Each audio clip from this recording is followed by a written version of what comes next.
Hello, this is the European History Lecture for Friday, the 19th of October, 2021.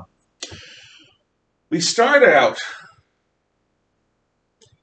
with an American election that most non-historians or history buffs have not really ever thought about or heard of. But it is an election which has such amazingly profound consequences that it can fairly be said to have changed or doomed the world. This is the 1912 U.S. presidential election. In 1912, the nation was overwhelmingly Republican. The cities in South were Democrat, but the rest of the country Republican. There was still a living memory of the Civil War, and the Democrat Party had been tarnished with being the party that had brought about the Civil War and slavery, and having defended slavery before it. So, in the post-Civil War period, there are precious few Democrat presidents. Grover Cleveland, basically, is it. Now, the Republican Party had a hero and it had a president, and they weren't the same man. The hero of the Republicans of 1912 was President Theodore Roosevelt, who had been president from 1901 to 1908.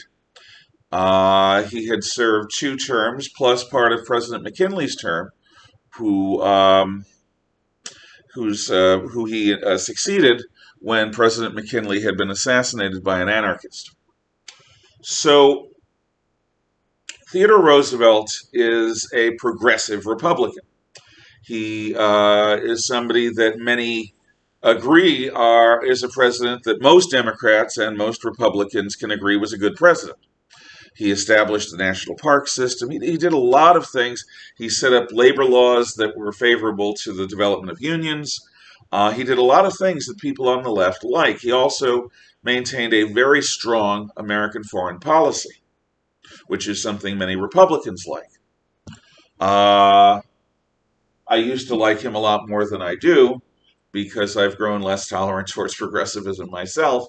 But he was a very effective, successful, strong president. And most Republicans still thought of him, and many Americans in general, as just a great leader. He's on Mount Rushmore for a couple of reasons. However, in 1908, after 2 terms, he follows the dictum of George Washington to only serve 2 elected terms. So he leaves the presidency voluntarily, like every other president in American history before Franklin Delano Roosevelt, who was a Democrat, and his cousin. Teddy Roosevelt leaves the presidency voluntarily in order to retire and follow George Washington's example, and he goes on safari overseas for several years on vacation, gets a fever and almost dies. But the successor to Roosevelt is President William Howard Taft, who was the fattest president ever to serve, which is what most American history courses emphasize, the fact that Taft actually got stuck in the White House bathtub and needed to be forcibly removed, and they built a bigger bathtub for him. Taft will ultimately become not only the President of the United States, but the Chief Justice of the Supreme Court, which is an office that he actually says he preferred to being president.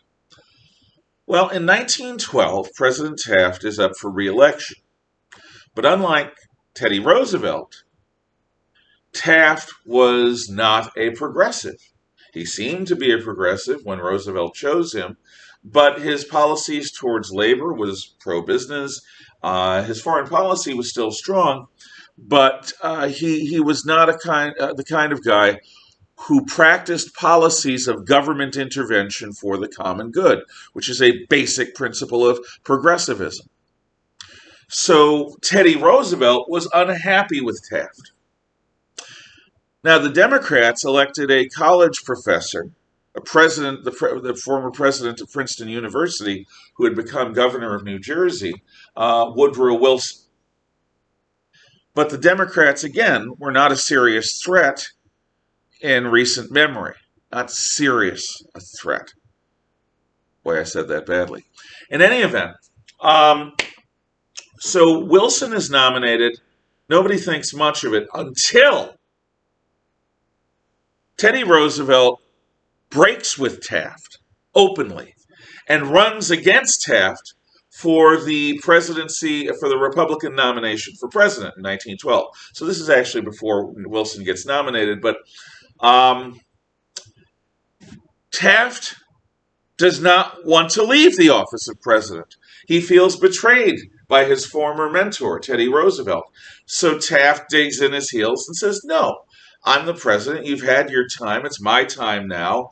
And the Republican establishment, but you never heard of them, backs Taft. Teddy Roosevelt gets most of the popular votes, but in 1912, the state parties had a lot more say over who would get the votes from that state at the national convention. So because of establishment party support, Taft is going to win the Republican nomination. Now at this point, Teddy Roosevelt has a choice. He can accept defeat and move on with his life, or he can fight. It's Teddy Roosevelt. This is the man who wrote the poem In the Arena, which is posted on my classroom wall. The man defines himself as a fighter. He led the charge of the Rough Riders up San Juan Hill at the Battle of Santiago de Cuba in the Spanish-American War of 1898-99. So Teddy Roosevelt says, fine, Republicans, we don't think that your choice was reflecting the choice of Republican voters. We think that you made the choice favorable to Republican Party bosses. So Teddy Roosevelt forms the Progressive Party of the United States. A Republican, former Republican, forms the Progressive Party of the United States. But few people call it that when Roosevelt runs. Teddy Roosevelt says, I feel as healthy as a bull moose. When people asked him, are you still, are you recovered fully from your fever? If we elect you, are we electing somebody who's going to be physically and mentally capable of doing the job? Again, not that that would ever be a question ever again. So Teddy Roosevelt says, yes, I feel as healthy as a bull moose. And as such, the press christened his party, the Bull Moose Party. Anyway, Roosevelt runs against Taft and Wilson. When you split your party's vote between two candidates, neither candidate is going to probably get a majority, even if your party represents the majority of the country. Woodrow Wilson wins about 42% of the vote. But because the Republican vote is split between Taft and Roosevelt, Wilson wins.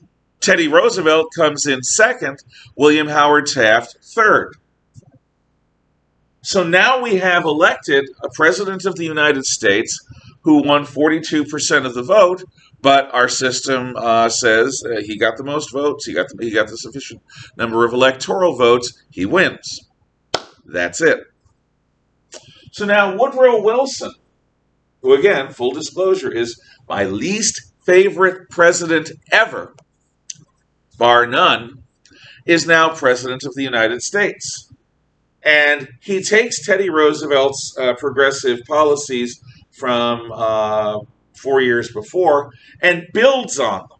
And he has majorities in Congress strong enough to allow him to pass things like the federal income tax law, which is going to fund the U.S. government, not state governments, not local governments, but the federal government of the United States as the great agent of change in American society. Without the income tax, the federal government does not have the money to become an interventionist government. Now, the income tax is actually argued because it happens after the beginning of the war, as a measure to pay for the preparations we need to make in case we get dragged into World War I. So those people who argued that the income tax was necessary, even though it was borderline unconstitutional, borderline unconstitutional. Federal government has no constitutional power to levy income tax. But that is not what the government decides, and it is not what courts have decided since then.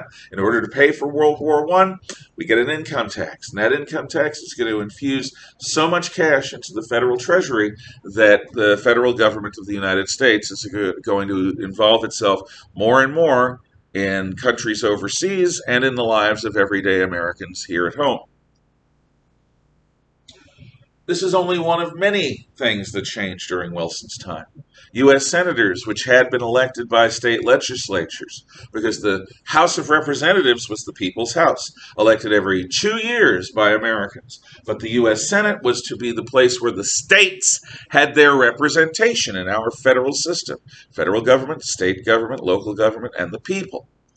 And the people choose their representatives in the House, and the state legislatures choose the Senate to represent the interests of state governments.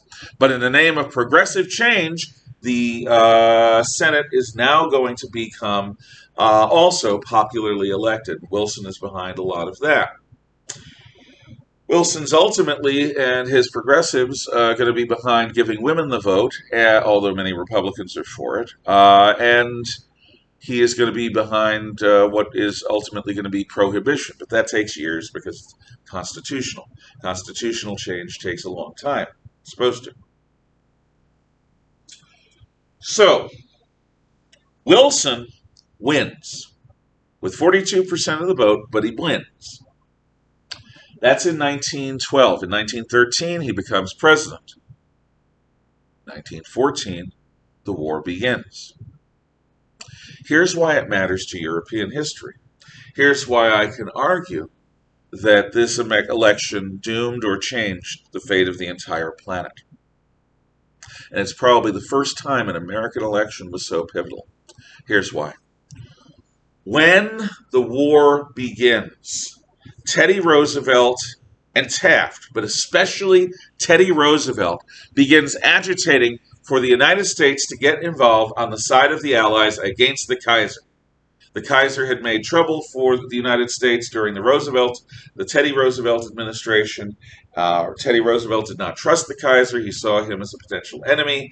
And with the outbreak of war, he sees an opportunity for the world to get rid of the Kaiser as a threat to world peace and everything else. So Roosevelt is agitating, let's get involved now, let's get involved in the war. Taft is also open to the idea. Wilson says, no, we're too proud to fight. We have no interest in this European war. We will remain neutral in thought, word, and deed. The federal government of the United States actually sends out messages to the American people and to the new owners, the owners of many of these new movie theater things. Nickelodeons, they're called. And these movie theaters show newsreels before they show their features. In fact, usually going to the movies involves seeing newsreels, cartoons, some serials, which are like TV series, and then you see the actual feature, and maybe it's a double feature. At this time, movies are still silent. So you've got moving pictures, and then you've got words. Wilson told the American people not to cheer or boo during the newsreel footage. Because if you cheered when a German position got hit by artillery, you might offend German Americans. Or if, on the other hand, you cheered when German troops crossed through Belgium into France, you might offend Belgian Americans or Anglo-Americans, English Americans. So we're not supposed to take sides even in our minds as Americans. We're supposed to be neutral. So we keep trading with the British and French, but when the Germans send a cargo submarine, the Deutschland, to New York, we do business with them too. After the RMS Lusitania is sunk, Wilson has all he can do to keep the country from going to war right then and there. Wilson personally decides that the American Republic will not go to war against the Central Powers. Now, part of this is political calculation. Irish Americans at that time are deeply anti-British because the British control Ireland as part of their colonies. So many Irish Americans, to many Irish Americans, the thought of fighting one of England's wars is just disgusting. They would enrage them. And the Germans, there are many, many German Americans. Lots of Germans came to this country in the 1800s. Obviously, the basis of the American people are largely English-derived colonists. So, and there are many French people also who came to the United States. So Wilson calculates that many of these hyphenated American groups, German Americans, Irish Americans, will not be on board with joining the Allied cause. And joining the Central Powers, that's even less likely for all sorts of reasons. So Wilson calculates that the American people would prefer to stay out of war, which,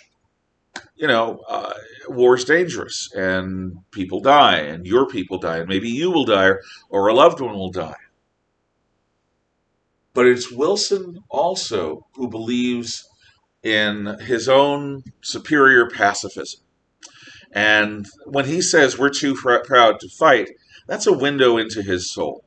He genuinely believes that the American people are not, we're too proud to fight, says it all. I don't need to say another thing. So here's how it changes world history. Had either Taft, or especially Teddy Roosevelt, been president in 1914, there is no question in my mind that the United States would have gotten involved in the war on the side of the Allies before the beginning of, or just after the beginning of 1915. And had the Lusitania been sunk as it was in our timeline, even if somebody like Taft and institutional Republicans were sort of hesitant about it, the sinking of the Lusitania and the killing of those 300-odd Americans would have been enough to tip the scales. Here's why that matters. You might say, oh, Mr. Gennaro, you're just being a warmonger. Well, you wouldn't be the first. But here's why it matters. The reason that trench warfare was so mightily horrific was because of the razor-thin balance between the Central Powers and the Allied powers.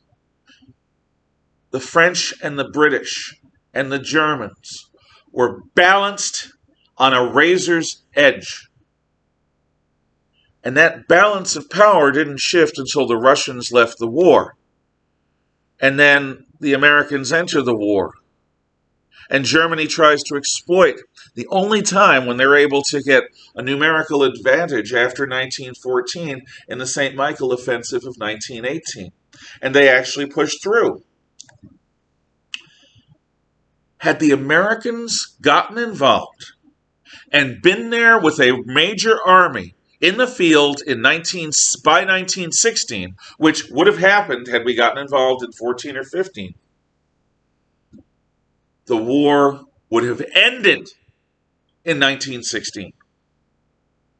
Now, the greatest part of the casualties of World War I were inflicted in 1916, 1917, and 1918. With the horrific battles at Verdun and the Somme in 1916 starting it off. But those were horrific battles because the Germans and the British and French were equally balanced. Had the Americans come in, that balance would not have been there, and Germany would have been crushed. The entire history of the world is affected and changed by World War I. The fact that Germany would have been crushed in 1916 or at latest by early 1917 because of massive American involvement would have changed the history of the entire world.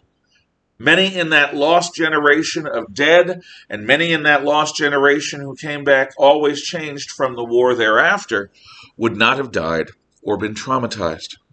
Not in the same hopeless way. A victorious war that lasts 2 years or 2.5 years is a hell of a lot better then a stalemate that lasts over 4 years, and finally grinds to a halt after about 4 1/3. The entire history of the world would have been changed. One American election, unlikely won because of a third party candidate, changes the history of the world and dooms the world to the hell balance that was trench warfare in 16, 17, and 18. That's one of those moments where you wonder, well, I don't wonder. The history of the world is made by little things. There's an old expression, which I'm sure I've told you. For want of a nail, a horseshoe was lost. For want of a horseshoe, the horse went lame. For want of that horse, the courier was lost. For want of the courier, the message was lost. For want of the message, the battle was lost. And for want of the battle, the war was lost. And for want of victory in that war, the civilization collapsed. The biggest things in history are shaped by little tiny events. The run of Pheidippides after the Battle of Marathon, telling the Athenians, "Don't surrender, we have triumphed!" And then he dies of a heart attack. He gets there just in time to prevent the Athenians from surrendering to the Persians after the Battle of Marathon, to a bluff. And had that happened, the entire history of everything would change. Now, how can I argue this? How can I argue for the total effects of the First World War on human history? Because I'm a historian. I'll tell you why. World War I changes absolutely everything on Earth.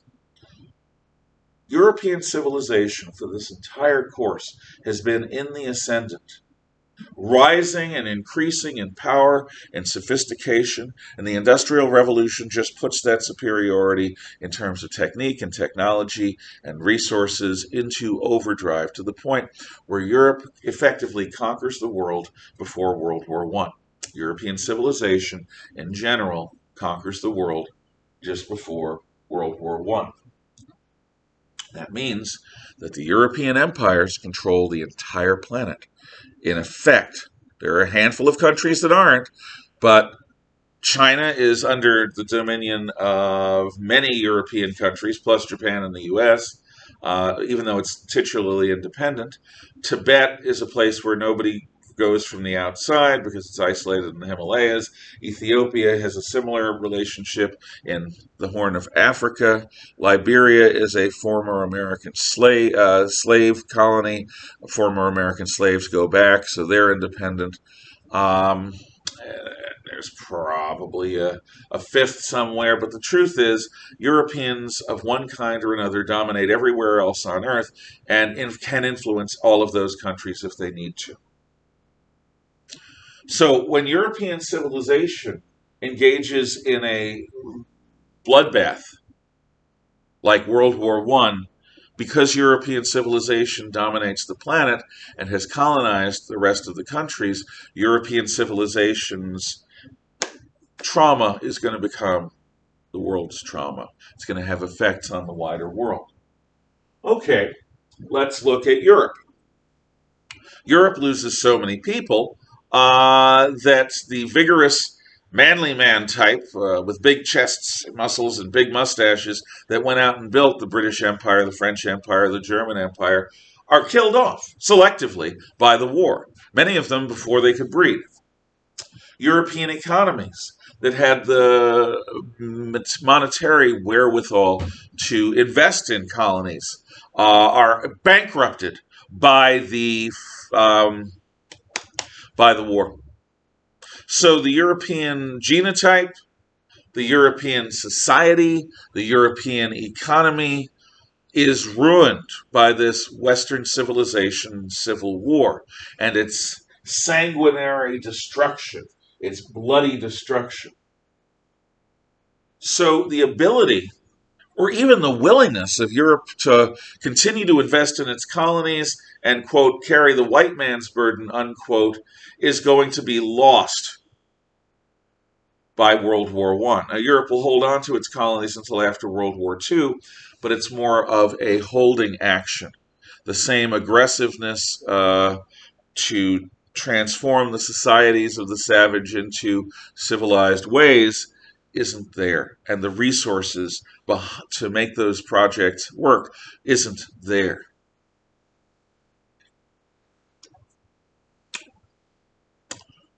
Russia. The Russian Tsar has to abdicate in 1917. And the Russian Republic breaks itself in continuing the war. The only major Russian party that doesn't is the Communists.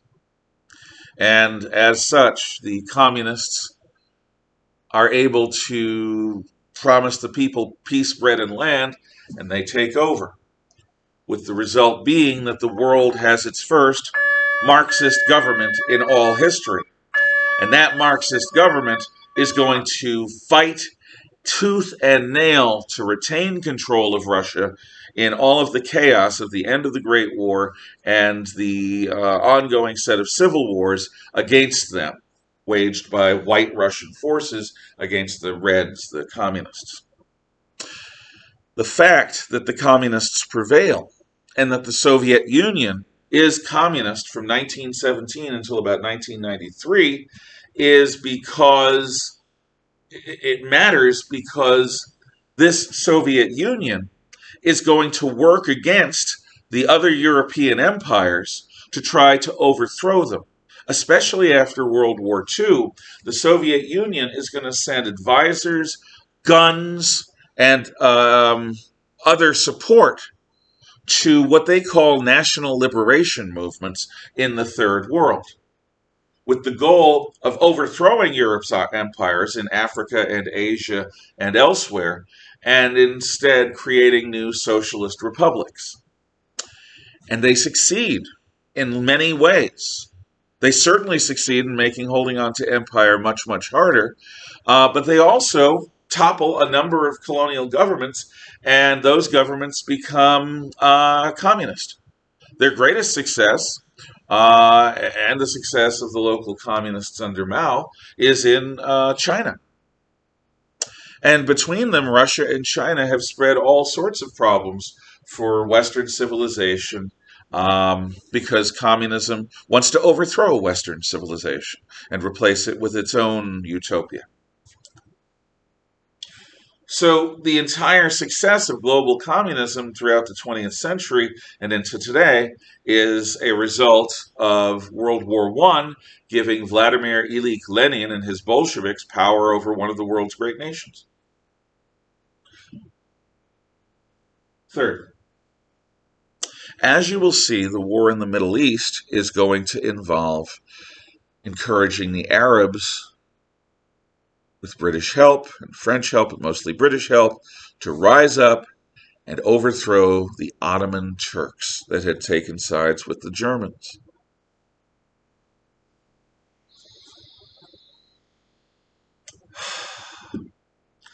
In the course of this Arab uprising, the British give the Arabs a set of colors: white, black, green, red, as the colors of Arab nationalism. The British teach the Arabs how to fight against a modern army using Bedouin tribesmen through a guy named T.E. Lawrence, the famous Lawrence of Arabia. So the British awaken this notion of modern nationalism in the Arab world, which had heretofore not really had it. They had religious ideas of unity. Arabs, Muslims didn't make distinctions between themselves and Turks and Africans and other Muslims that they made in Asia and the Indonesian islands, Malaya. These areas had fellow Muslims. So the Arabs, while they were aware and certainly proud of Arab civilization, did not have this modern grinding sense of nationalism. But the British encourage it. They awaken it. At the same time that the British are awakening Arab nationalism, in 1917, the British want to activate the Jewish money that they see existing around the world, especially in the United States, in order to compensate for the economic losses that Britain sustains in World War I. Britain needs money. It's going bankrupt. It's already leveraged itself in hock to American banks. So in order to get Jewish support, as British General Allenby is advancing from Egypt into Jerusalem, the leader of the International Zionist Movement, Chaim Weizmann, negotiates with former British Prime Minister Arthur Balfour for the British government to make what's called the Balfour Declaration of 1917. And what the Balfour Declaration of 1917 does is it promises that if Britain wins the war, a Jewish homeland will be established in Palestine. Now, the Jews have not lived in the Holy Land in large numbers since the time of the Emperor Hadrian in the 130s, when he casts the Jews out after the Simon Bar Kokhba rebellion, the second Jewish war with Rome. Now, there were some Jews that had gone east, but it wasn't a distinct, discrete Jewish region. It was an Arab region where they allowed Jews and Christians to live as second-class citizens, as kuffar, paying more taxes, having fewer rights, always losing in disputes with Muslims. But these Jews were allowed to live without pogroms, for the most part, in these Muslim countries. But what Britain is promising is a Jewish homeland in Palestine.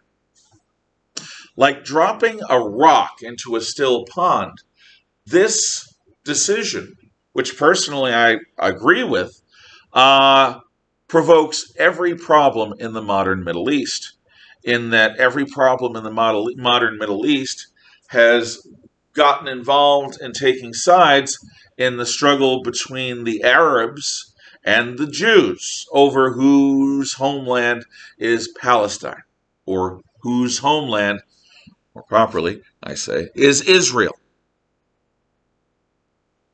Further, the borders drawn in the Middle East after World War I, which also have problems beyond the Arab-Israeli dispute, are drawn by the British and French.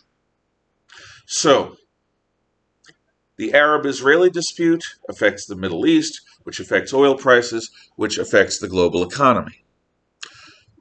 World War I's trauma and dystopia bring about communist revolution in Russia, creating the communist world, the communist bloc, communist China, North Korea, and their support for the Iranians and a lot of the problems that we're facing today.